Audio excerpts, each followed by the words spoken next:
Покрај луксузот, второто име на Бентли е и брзината. А што се однесува до Nokian, кој е прв бренд со кого почна мотоцентар да работи, Бентли постигна неколку брзински рекорди на снег и мраз. Затоа го поканивме и господинот Иван Бура да ни се придружи и срдечно добре дојде во Автомагазин.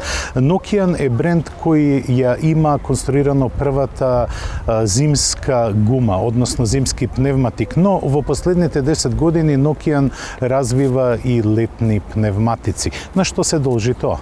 Tako je, znači Nokian je prva kompanija na svetu koja je razvila zimski pneumatik 1934. godine koji je bio za laka kamionska vozila.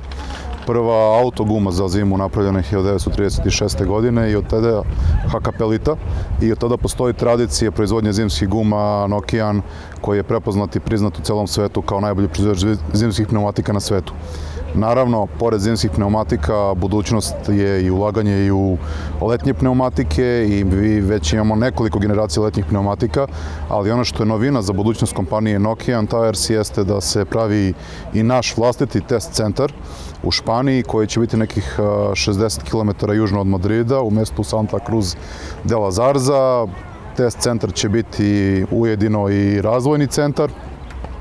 I tu ćemo imati prezentacije samih pneumatika kao i razvoj pneumatika ultra visokih performansi. Staza će raditi 365 dana u toku godine i ono što je karakteristično da ćemo imati ovalnu stazu za brzine preko 300 km na sat koja će biti 7 km u prečniku.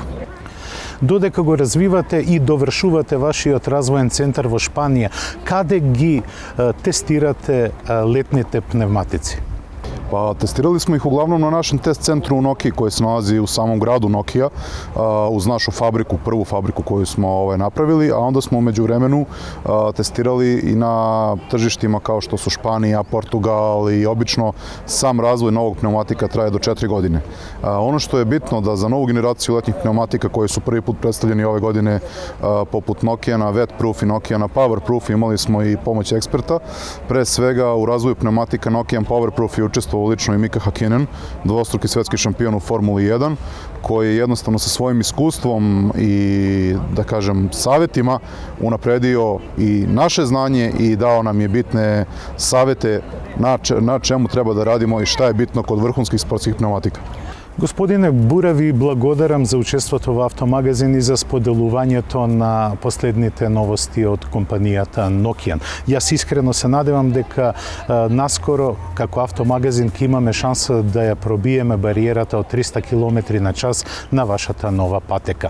А ние одиме понатаму со Автомагазин. Во рамките на Франкфуртскиот мотор шоу беше представена студијата iNext од страна на BMW.